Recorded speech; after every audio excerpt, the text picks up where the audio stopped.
Coming up on the Q30 Newscast, students comment on rising student debt on the East Coast. Also, see a campus teach-in on the U.S. Iran war and the second annual Women in Sports panel. And see how QU students came together to fundraise. All that and more coming up on the Q30 Newscast.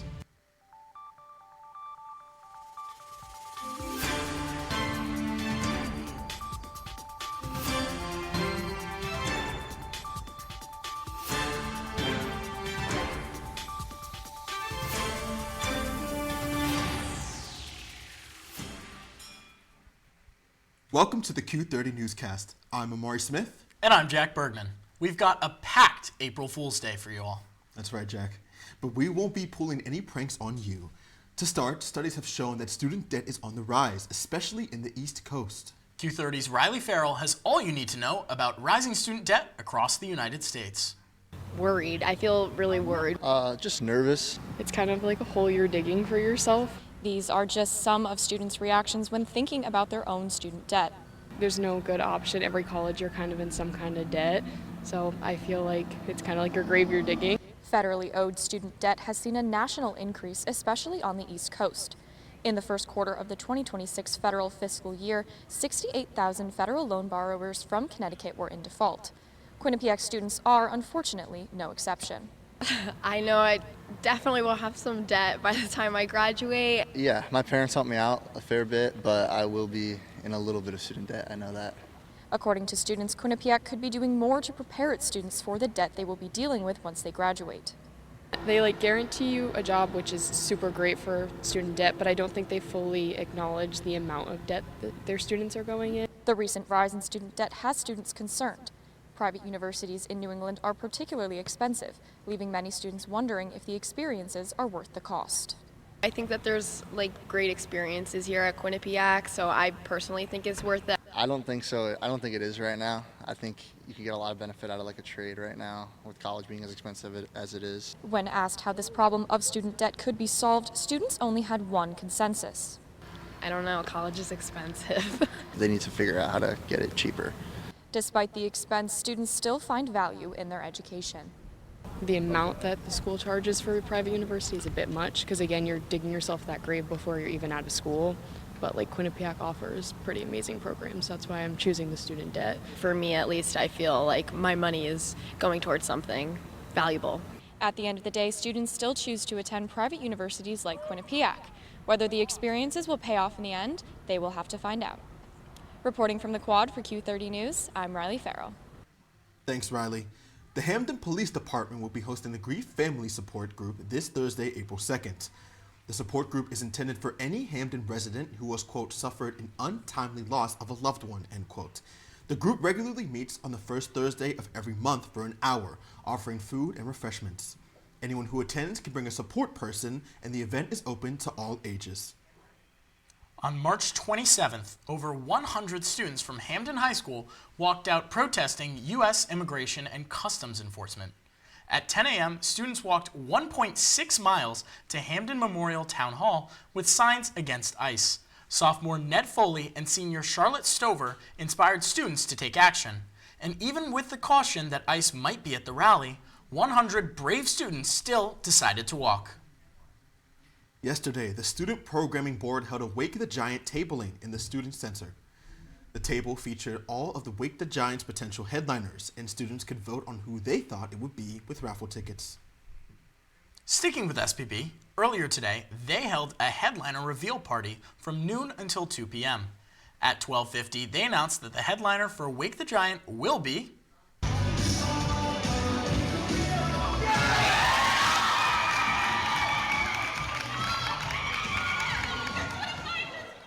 The Driver Era will headline Wake the Giant on April 26th at 8 p.m. The duo of Ross and Rocky Lynch take their former Disney stardom to M&T Bank Arena for a performance that's making Quinnipiac students swoon for Austin Moon. Doors open at 7 and the concert starts at 8, with the opening act to be announced soon. Check out QUSPB on Instagram for more details. On Tuesday, Quinnipiac held an all-campus teach-in on the U.S. Iran war. Christina Semenez has the story.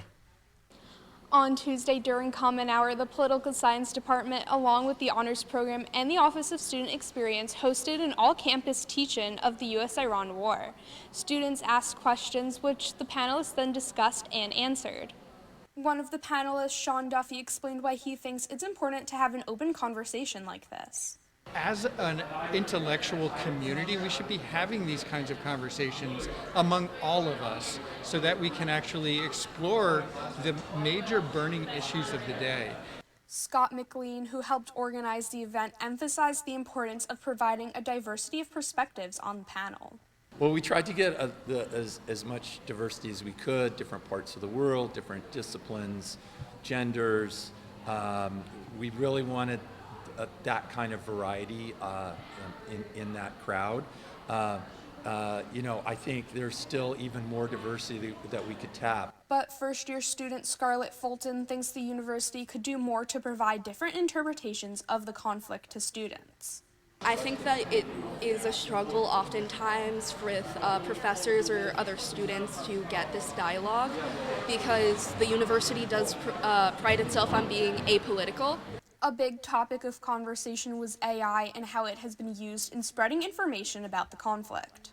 How are we getting our news? How are we getting our information? And how much of that is now being mediated by AI-driven algorithms and networks and AI sources of information, and it's really unclear now as to how we can distinguish between all those things. Duffy also talked about what he hopes students take away from the event. So I think maybe what I would like to see them really take away in the big picture is we need more conversations like this. We need to actually figure out how we can facilitate and call for more conversations like this on campus. Students may be seeing more teach-ins about world events in the future. Reporting from the Piazza for Q30 News, I'm Christina Tsimenes. On Tuesday, Donna Paloma, founder of Jane Doe No More, came to share her story with Quinnipiac students. Jane Doe No More is a Connecticut-based nonprofit whose mission is to improve responses and raise awareness for victims of sexual crimes. After surviving home invasion and rape, Paloma became a strong advocate and was successful in changing Connecticut state law regarding the utilization of crime scene DNA evidence. Earlier this week, Q30 sent out a poll regarding this past Admitted Students Weekend, and here are the results. Over 80% of students thought that Admitted Students Weekend didn't portray Quinnipiac fairly. Some cited concerns over Quinnipiac having special catering for the admissions weekend, as well as not showing lower quality dorms. Students also expressed delight over the Bobcat Den opening earlier due to higher dining hall traffic, hoping that those hours would stay. I don't know about you, Amari, but I've seen so many new faces on the quad. It seems like Quinnipiac's population has completely doubled. You know what, Jack? I completely agree. It has been a beautiful start to the week, so hopefully we can continue that trend. So here with the 3-day weather report is Q30's Miranda Patorti.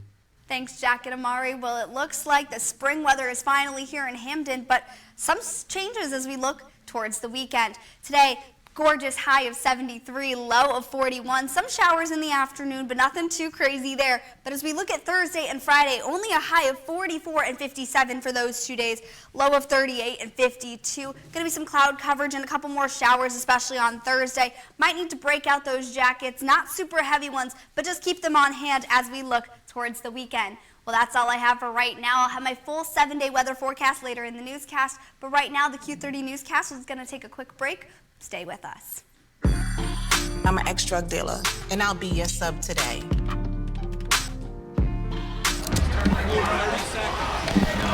2 milligrams of fentanyl can be lethal.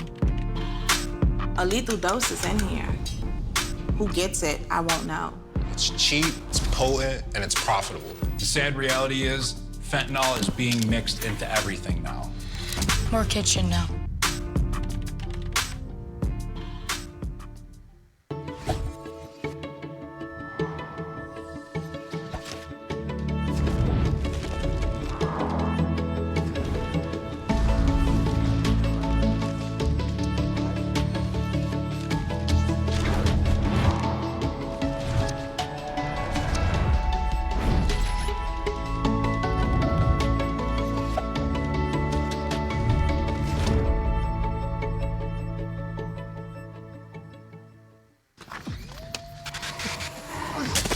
Multiple studies have shown that marijuana can slow both driver reaction and response time, which can be really dangerous.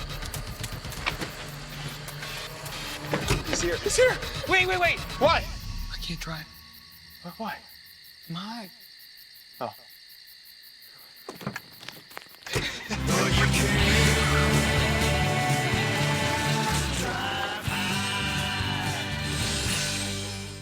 Thanks, Jack and Amari. Well, it looks like the spring weather is finally... Welcome back to the Q30 Newscast. On Tuesday, Quinnipiac held its second annual Women in Sports event, featuring speakers like Professor Patricia Mays and Quinnipiac Volleyball's head coach, Kyle Robinson. Q30's Sophia DeBona has more on the story. Last Tuesday, a panel discussion was held that centered around women in sports.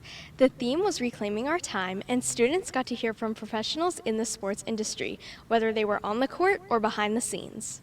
The panelists not only recalled what they have witnessed in the past, but also gave thoughtful insights to students aspiring to pursue a career in the sports industry. I will tell the women in the room, don't shrink yourself or anybody in the room. And building relationships with people who aren't exactly like you is going to carry you and make you very good on life. Don't be afraid to start at the bottom, and have a great attitude while doing it. The panel aimed to highlight an overlooked group at Quinnipiac, female athletes. The panelists wanted to shed light on their hard work and positive impact on the community. As an institution, this is one of our strengths. We have many strengths, but our strengths are our women athletes. The collegiate environment has changed over so many years, so many decades, and women in this space is maybe the most important thing. Women in anything and equality in anything is majorly important. The panel also aimed to encourage students to participate more during women's sporting events, strengthening the Bobcat spirit. Our women's teams are amazing. They have so much success, and yet the events I go to, I still don't see the attendance that I see at some of the men's teams. I just would love for more of the students to show up even for just 10 minutes. Just go by one of the games and see what these amazing athletes are up to. As a former college athlete, I loved when my fellow peers would show up to the games. Show up for your fellow colleagues, peers. It really does mean a lot. Fan engagement is important for any sport, and holding panels such as these help bring new fans to Quinnipiac women's sports. Reporting from the softball field for Q30 News, I'm Sophia DeBona. Thanks, Sophia. This past Monday, the Office of Inclusive Excellence hosted a Women's Health and Wellness Symposium. Guest speakers Dr. Wendy Garvin Mayo and Rosetta Washington spoke at the event, underlining the importance of women's well-being. The event also highlighted resources to support women maintaining healthy lives. The event offered food and refreshments for those who attended. On Tuesday, Quinnipiac held its second adulting workshop in the School of Business auditorium. The hour-long session teaches students about meal prepping and cooking basics. Students had an opportunity to learn how to properly chop and prep from Haven Beer Company's head chef. Groups of 3 chopped fresh fruits and veggies with one of the best chefs around. Yesterday, the School of Business hosted an etiquette dinner to teach students formal dinner manners. The event took place in the School of Business auditorium, featuring a multi-course meal to practice the etiquette on. The event also hosted guest speakers to emphasize the importance of knowing table manners. This week saw numerous important political events happen. Here with your updates on the latest political scope is Q30's Sarah Vincent. Thanks, guys. Let's get started with the latest updates in Iran. President Trump recently said he wants to destroy Iran's energy sources if a deal has not been reached. The Strait of Hormuz has still not been reopened despite Trump's recent warnings. This comes after Iran struck a Kuwaiti oil tanker in Dubai. CNN reported that no one was injured in the attack. However, there is a possibility of a potential oil spill. CBS reported that there are hundreds of special operation forces organized by the federal government to seize Iranian oil and possibly Iranian infrastructure. Experts informed CNN that if the infrastructure were attacked, it would be considered a war crime. Iran has warned against these attacks. CBS reported that Iran's parliament speaker said the Iranian troops will, quote, set them on fire and punish their regional partners forever, end quote. In other news, as the midterm elections approach, there have been breakouts of No Kings protests across the country. This is the third round of national No Kings protests, with rallies occurring locally in Hamden and New Haven. St. Paul, Minnesota hosted the flagship rally with state police reporting over 100,000 participants, including Bruce Springsteen, Jane Fonda, and Senator Bernie Sanders. According to the Associated Press, there were also demonstrations in Europe to protest the situation in Iran, in addition to the Trump administration's handling of immigration. Now to updates on the White House construction. The new White House ballroom construction has come to a halt by a new judicial ruling. In July of 2025, the Trump administration released a statement on the White House website about their plan to build a ballroom in the White House East Wing, costing hundreds of millions of dollars. Trump recently released the plans, as well as the addition of a military bunker planned for underneath the ballroom. The judge that made this ruling was presiding over a case from the National Trust for Historic Preservation in the United States.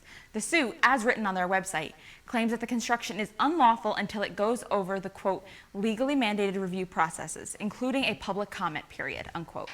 According to NPR, the U.S. District Court Judge, Richard Leon, delayed the enforcement for 2 weeks with expectation of the Trump administration to appeal. That's all our political news for the week. Now back to the desk. Thanks, Sarah. Unfortunately, we have to go on break, but when we come back, Miranda has your full 7-day weather forecast and a look around Connecticut. Plus, Ava Heaton is here in studio with your national news updates. Don't go anywhere. The Q30 Newscast will be right back.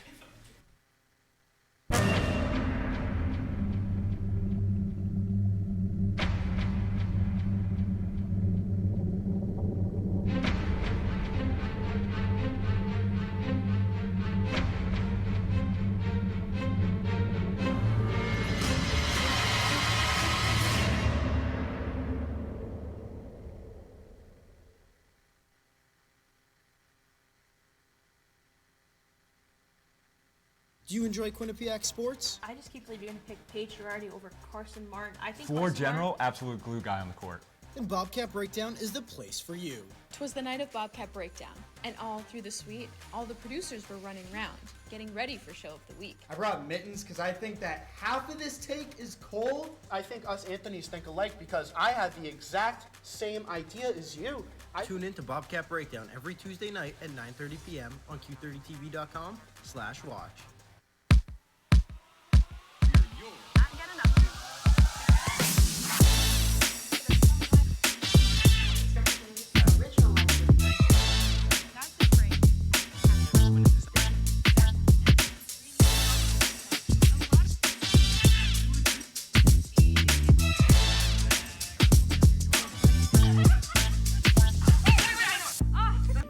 From Hamden to Hollywood, we are your source for Quinnipiac's entertainment news. Welcome back to the Q30 Newscast. For those just tuning in, I'm Jack Bergman. And I'm Amari Smith. Jack, we've seen the first couple days, and to be honest, I hope we get good weather like we've had earlier this week. Me too, Amari. And here with your 7-day forecast is Miranda Patorti. Thanks, Jack and Amari. Well, we already covered the lead up to the weekend. Let's take a look at that weekend as a whole. Friday, Saturday, Sunday, we have those 50 to 60 degree temperatures returning, lows right around that 50 to 40 mark. And for those celebrating Easter on Sunday, just look out, there will be some showers, but you know, as they say, April showers will bring May flowers. And as we look to Monday and Tuesday later in the week, perfect spring weather once again, high of 52, 51, and lows of 34 to 31. Now looking at the map of Connecticut for tomorrow, like I said earlier, there are going to be some showers and those lower than seasonal temperatures that we aren't looking for when it comes to the first week of April. If you're going to be lower in the state, Stamford, New Haven, you might avoid some of those showers, and if you're going to be in Norwich or New London, might see a little bit more sunshine than other parts of the state. But like I said, might need to break that jacket back out. That's all I have for weather this week. Now, Jack and Amari, as you probably saw, with those warmer temperatures, people are out on the quad again on campus. What's your favorite activity to do on a nice spring day? Well, Amari, I don't know about you, but I just love going outside, running a couple routes, and throwing the football around. Yeah, can't go wrong with that. Tell you what, Jack, I've seen a lot of spike ball play going on around. One of these days, I may have to join in. 100%. Well, thank you, Miranda. I always appreciate the advice about the warm weather, but thank goodness it's from a real person and not from AI. Definitely, Jack. Because studies have recently shown that AI is over-supportive when users ask for personal advice. The programs tend to be providing a bit too much of a positive outlook. Stanford University reports that AI does not have the capability yet to tell people that they're wrong, or even give them some sort of semblance of tough love. This is especially important now because almost a third of all U.S. teens report using AI for, quote, serious conversations. The researchers involved advised caution when seeking any advice from AI moving forward. Yesterday, Crafting at QU hosted an arts and craft event where they taught members how to make flowers out of pipe cleaners. The event took place in the CCE, in which attendees were encouraged to get creative and make pipe cleaner flowers with their own unique twists. The event started in the evening and lasted until 10:15 p.m. On Tuesday, Quinnipiac students had the opportunity to attend a paint and yap session. Students were provided with canvases, brushes, and different paints to work on passion projects. This event gave students a chance to relax, talk with friends, and take a step back from college craziness. Not only has college been crazy lately, but so has the national sphere. Ava Heaton is here with all the need-to-know news. Ava? Thanks, guys. There's a lot of news going on around the country this week, so let's get right into it. Heading down to Florida, golf superstar Tiger Woods was arrested and charged with driving under the influence on Friday after he was involved in a rollover crash. Officials say that Woods was driving a Land Rover that clipped the back of a truck pulling a trailer. The driver of the truck told officials that he was starting to turn into a driveway off a two-lane road when he looked in his mirror and saw Woods driving at high speeds. Neither Woods nor the driver were injured, but responding officials suspected that Woods was under the influence. The golfer submitted to a breath test and refused a urine test, claiming he took medication for prior injuries. He was arrested and taken to the local jail, being released shortly before midnight, and is now also facing a charge of refusing to take a test. Now to the Midwest, a 65-year-old woman reportedly died after falling from a cliff at Great Smoky Mountains National Park in Tennessee on Saturday. Officials with the park said that rangers responded to a report of a woman falling, but were unable to resuscitate her. The cliff was around 60 feet high and was along the park's Alum Cave Trail. The park's website does warn that the popular trail becomes extremely steep and leads to one of the highest peaks in the park. However, the park is still facing a lot of backlash, as this incident came just one day after 2 park visitors were hospitalized when massive boulders crashed into their car during a sudden rock slide, though both of these victims are expected to survive. Lastly, to national news that's out of this world, 4 astronauts are launching towards the moon for the first time in more than 50 years. NASA astronauts Reed Wiseman, Christina Koch, and Victor Glover, and Canadian astronaut Jeremy Hansen launched on NASA's Artemis II mission just hours ago, a 10-day journey that will take them around the moon. Their path could even send them farther from Earth than any human has ever gone before, surpassing the Apollo 13 distance record of 248,655 miles set in 1970. The mission does not include a lunar landing. Rather, it is designed as a step toward a landing in 2028 and eventually towards NASA's goal of establishing a long-term presence on the moon and building a base there. Well, that's all I have for national news this week. Back to Jack and Amari at the desk. Thanks, Ava. Unfortunately, we have to go on our final break of the night, but stick around, because when we come back, Quinn Helfrich has all the sports highlights. And learn more about Quinnipiac's largest yearly fundraiser. The Q30 Newscast will be right back. Left for Vidicek. Vidicek walking in. Shot. Save made. Rebound. Score! Did you miss this goal last night? No worries. We got you covered. Antonin Varel gets the puck to Ethan Winbach in front of the net. He puts it past Alvin Breya. Every team, every game. She shoots it blocker side and into the net. All the news, highlights, and more. First year connection. Ty Turner to Keith McKnight. This is Sports Pause, Monday nights at 9:30, only on Q30 Television.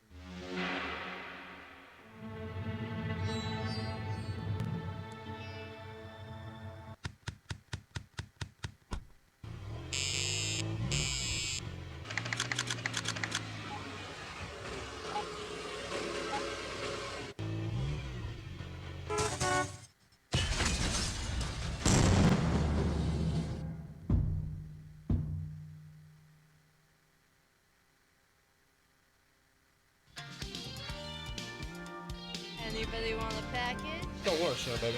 I got you. And you want to breathe. He got into some sloppy situations. Uncle Aaron's locked up for touching all those kiddos. Here comes the boom. Boom! Quinnipiac Tonight is Q30's premier sketch comedy show. Watch it live every other Thursday at 9:30 in the Piazza, or tune in online at q30tv.com/watch. Clap if you care.